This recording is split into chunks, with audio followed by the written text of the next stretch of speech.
प्रियजन और राधे राधे, जय श्री कृष्णा। मैं हूं चाणक्य राज भारद्वाज और आप देख रहे हैं राशि ज्योतिष दर्पण, मन का सुख जीवन का। बहुत बहुत स्वागत और हार्दिक अभिनंदन करता हूं प्रियजनों, मासिक राशिफल के रूप में अप्रैल 2024 के राशिफल के इस कार्यक्रम में। और आज जिस राशि के विषय में हम विस्तार से चर्चा करने वाले हैं प्रियजनों, वह है वृश्चिक राशि। वृश्चिक राशि के जातकों के विषय में मैं विस्तार से बताऊंगा कि अप्रैल 2024 कैसा रहने वाला है, उनके व्यापार के विषय में, प्यार के विषय में, दाम्पत्य जीवन के विषय में, संतान के विषय में, नौकरी इत्यादि के विषय में, और भी कई विषयों पर विस्तार से चर्चा करूंगा मैं। तो वृश्चिक के राशि के जातक मेरे साथ बने रहें अंत तक वीडियो में, क्योंकि वीडियो के अंत में मैं कुछ उपाय भी बताऊंगा जिनके माध्यम से आप ग्रहों की अशुभता से काफी हद तक बच भी सकते हैं। तो चलिए परिजनों शुरू करते हैं। और मैं हमेशा की तरह गुरु से शुरुआत करता हूं, तो आज भी गुरु से शुरुआत करेंगे। आपकी राशि से गुरु का जो गोचर हो रहा है वह हो रहा है छठे भाव में। छठे भाव में गुरु का विराजमान होना, इसका मतलब यह है कि रोग, रिपु और ऋण तीनों का नाश करना। स्वास्थ्य में आपको लाभ प्राप्ति के योग बनाते हैं गुरुदेव यहां पर विराजमान होकर के। शत्रुओं से आपकी रक्षा करते हैं। ऋण यदि आपने कोई ले लिया है, जिसकी वजह से यदि आप कोई परेशान है, उतर नहीं पा रहा है, तो उसमें भी आपकी मदद करते हुए दिख रहे हैं देवगुरु बृहस्पति। देवगुरु बृहस्पति की पहली जो पंचम दृष्टि है वह आपके कर्म भाव में जाएगी, दसम भाव में। कर्म स्थान है। राजनीति में बड़े लाभ प्राप्ति के योग बनते हैं, पिता से मधुर संबंध बनते हैं, विदेश यात्रा हो सकती है और विदेशों से व्यापार में लाभ प्राप्ति के योग बनते दिख रहे हैं। कार्यस्थल पर जो संबंध है वो आपके मधुर रहेंगे सभी लोगों से। सप्तम दृष्टि 12वें भाव में जाएगी, सैया सुख का भाव है। विवाह हो सकता है, शादी के योग बनाते हैं, विदेश के भी योग बनाते हैं। दाम्पत्य जीवन में मधुरता आएगी। व्यापार में बहुत अधिक लाभ प्राप्ति के योग भी बनाते हैं।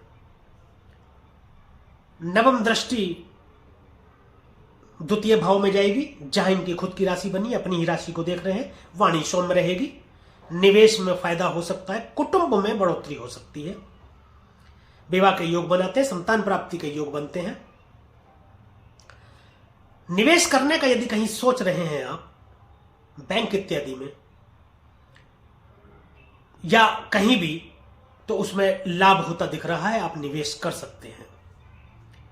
देवगुरु बृहस्पति के बाद में बात अब शनिदेव की करेंगे। शनिदेव आपके चतुर्थ भाव में स्थित है। मन डामाडोल रह सकता है। माता के स्वास्थ्य को लेकर चिंतित हो सकते हैं और उनके स्वास्थ्य को लेकर थोड़ा सावधान भी रहने की जरूरत है आपको। माता से संबंधों में भी थोड़े से मनमुटाव हो सकते हैं, परंतु ये भूमि भवन वाहन की प्राप्ति आपको करा देंगे। कोई बहुत बड़े घर की या वाहन की प्राप्ति आपको हो सकती है। धन लाभ के योग बनते हैं। शनिदेव की पहली ही तीसरी दृष्टि छठे भाव में जाती है, जहां पर ये शत्रुओं का नाश करते हैं। देवगुरु बृहस्पति पहले से मौजूद है, वह भी अच्छा फल प्रदान कर रहे हैं। अब शनिदेव की दृष्टि भी छठे घर में अच्छा फल प्रदान करती है। सरकारी नौकरी के योग बनते हैं। नौकरी में पदोन्नति के योग भी बनते हैं। शनि सप्तम दृष्टि से दसम भाव में देखेंगे, कर्म का भाव है। देवगुरु बृहस्पति और इन दोनों की संयुक्त दृष्टि होने के चलते राजनीति में कोई बहुत बड़े पद की प्राप्ति करा सकते हैं। या यदि आप किसी सरकारी नौकरी में हैं या प्राइवेट नौकरी में और स्थानांतरण चाह रहे हैं अपनी मनपसंद जगह पर या मनपसंद पद पर, तो उसमें भी ये सहायक सिद्ध होंगे आपके लिए। विदेशों से व्यापार में लाभ प्राप्ति के योग बनाते हैं। दसम दृष्टि शनिदेव की जो जाएगी वह लगन में जाएगी। लगन में दृष्टि डालेंगे तो थोड़ा अहंकार की स्थिति आ सकती है। लगन में दृष्टि शनिदेव की जाने का मतलब है कि आप में शनिदेव के गुण आ गए खुद। तो आपको कर्तव्यनिष्ठ रहना पड़ेगा, समयनिष्ठ रहना पड़ेगा, फोकस्ड रहना पड़ेगा। यदि आप आलसी हुए या कार्यों में आपने डिले किया तो शनिदेव बुरा फल प्रदान करेंगे। शराब, मांस, मछली से आपको दूर रहना है, अंडा इत्यादि से, अन्यथा शनि रुष्ट हो जाएंगे और आपको बुरा फल प्रदान करने लगेंगे। देखिए, शनि की एक खास बात मैं बताता हूं। आप यदि मंदिर नहीं जा सकते या कुछ आपके पास समय की थोड़ा कमी है, तो शनिदेव ये कहते हैं कि आप समयनिष्ठ हो जाइए और अपने कार्य पर फोकस्ड हो जाइए। आलस को छोड़ दीजिए। कई बार होता है रील्स देखते वक्त मोबाइल में या बैठे वक्त कोई किसी से बात करते वक्त पता ही नहीं चलता समय का, अब कर लेंगे, थोड़ी देर बाद कर लेंगे, किसी कार्य को कल कर लेंगे। ऐसा करने से शनिदेव रुष्ट होते हैं और बुरा प्रभाव देने लगते हैं। अपने आचरण को ठीक रखिए तो शनिदेव आपको अच्छा फल प्रदान करेंगे। शनि के बाद अब बात करेंगे प्रियजनों राहु की। राहु आपके पंचम भाव में विराजमान है। पंचम भाव देखिए प्रेम का भाव है, संबंधों का विचार यहां से करते हैं। यदि आप किसी रिलेशनशिप में हैं अभी, तो वहां पर किसी बात को लेकर मतभेद हो सकते हैं या शक की स्थिति उत्पन्न होने के चलते संबंध विच्छेद हो सकते हैं।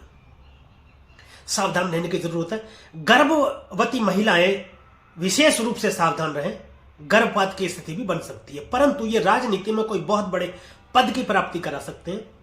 इवन आपको मंत्री पद तक की प्राप्ति करा सकते हैं राहुदेव। शिक्षा में तो थोड़ा व्यवधान आ सकता है आपकी। निवेश इत्यादि में आपको फायदा देंगे ये। स्टॉक मार्केट से संबंधित यदि कोई कार्य आप करते हैं या स्टॉक मार्केट में निवेश करते हैं, स्टॉक मार्केट का कार्य आप करते हैं, तो उसमें बहुत बड़े लाभ प्राप्ति के योग बनाते हैं। पहली ही जो पंचम दृष्टि है वह जाएगी आपके भाग्यस्थान में। धर्म का भी स्थान है, देखिए बड़े भाई का स्थान है।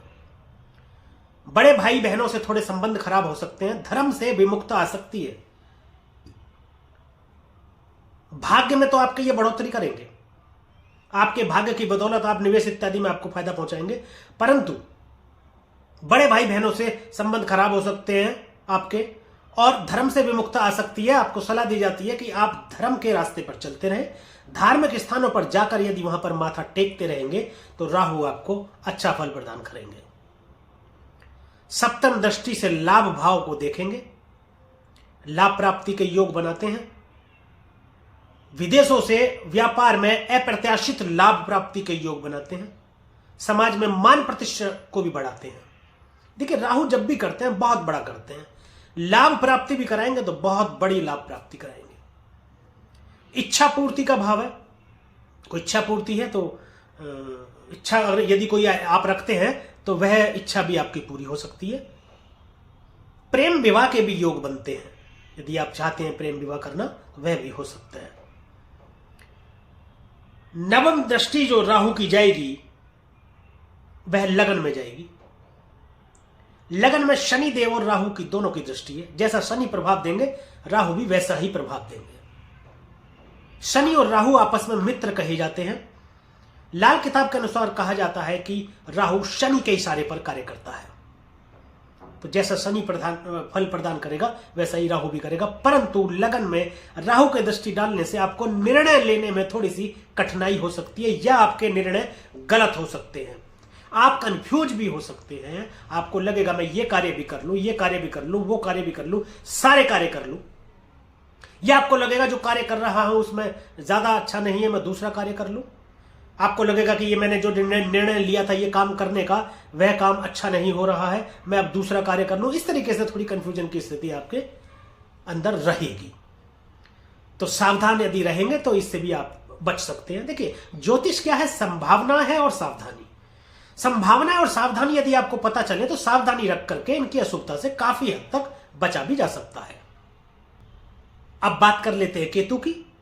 तो केतु प्रियजनों आपके लाभ भाव में स्थित है। केतु डिटैचमेंट का कारक है, केतु अध्यात्म का कारक है, केतु मोक्ष का कारक है। अध्यात्म की ओर आपका ध्यान जा सकता है। समाज में थोड़ा सा हो सकता है कि आपको किसी बात को लेकर अपमानित होना पड़ जाए, तो इसमें आपको सावधान रहने की जरूरत है। समाज से दूरी बनाते हैं, ये लाभ से भी दूरी बनाते हैं। देखिए, लाभ क्या है? लाभ दो प्रकार का लाभ है। एक तो यह है कि आप इनकम जो करते हैं, यानी कि अपने मेहनत से जो पैसा आप कमाते हैं, जो आमदनी आप करते हैं, वह 11वें भाव से देखते हैं। और समाज में मान प्रतिष्ठा भी कमाई का ही एक हिस्सा होती है। तो दोनों ही चीजें ये प्रभावित हो सकती हैं। इसमें थोड़ा सा आपको सावधान रहने की जरूरत है। सावधान रहेंगे तो बुरे प्रभावों से बचा जा सकता है। केतु के बाद परिजनों अब बात करेंगे बाकी के ग्रहों की। सर्वप्रथम बात सूर्य देव की करेंगे। सूर्य अभी जो विराजमान है आपके पंचम भाव में विराजमान है। पंचम भाव में सूर्य आपको नेम, फेम, आत्मविश्वास सब देंगे, परंतु ये अभी ग्रहण के प्रभाव में रहेंगे।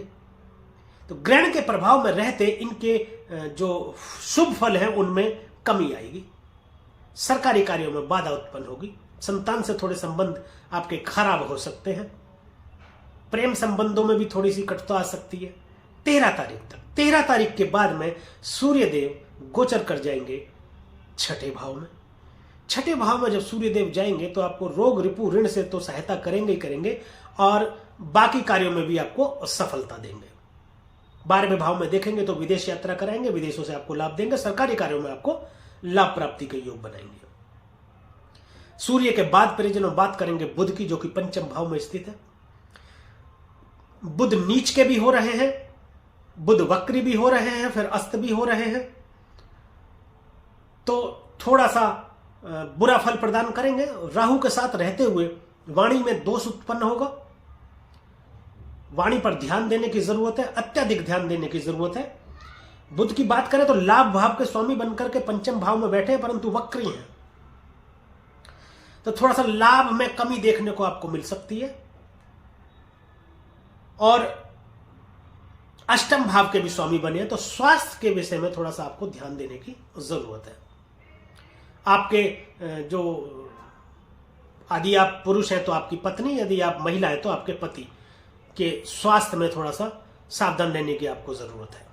बुध के बाद अब बात शुक्र की करेंगे। शुक्र पंचम भाव में स्थित है। शुक्र रिलेशनशिप को मजबूत करने के लिए जाने जाते हैं। प्रेम विवाह के योग बनाते हैं। प्रेम संबंध में भी आप किसी के जा सकते हैं। राहु और शुक्र जब दोनों इकट्ठे होते हैं, किसी भी भाव में हो, तो वो रिलेशनशिप कायम करते हैं। पंचम भाव में है तो फिर तो पक्का समझ लीजिए कि किसी प्रेम में आप जा सकते हैं, या प्रेम में हैं तो आपके विवाह के योग भी बनाते दिख रहे हैं शुक्र देव।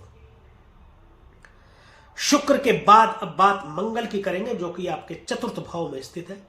शनि के साथ मंगल का होना। परिजनों, जब जब मिले शनि और मंगल होगा दंगल ही दंगल, ऐसा कहा जाता है।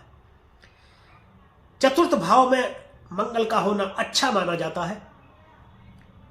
माता के स्वास्थ्य को लेकर थोड़ी सी परेशानी हो सकती है, क्योंकि मंगल के अंदर एनर्जी थोड़ी सी ज्यादा होने के चलते माता का स्वास्थ्य प्रभावित हो सकता है और आपका मन भी डमाडोल हो सकता है। भूमि, भवन, वाहन की प्राप्ति करा देने वाले हैं मंगल। प्रॉपर्टी से आपको लाभ मिलेगा।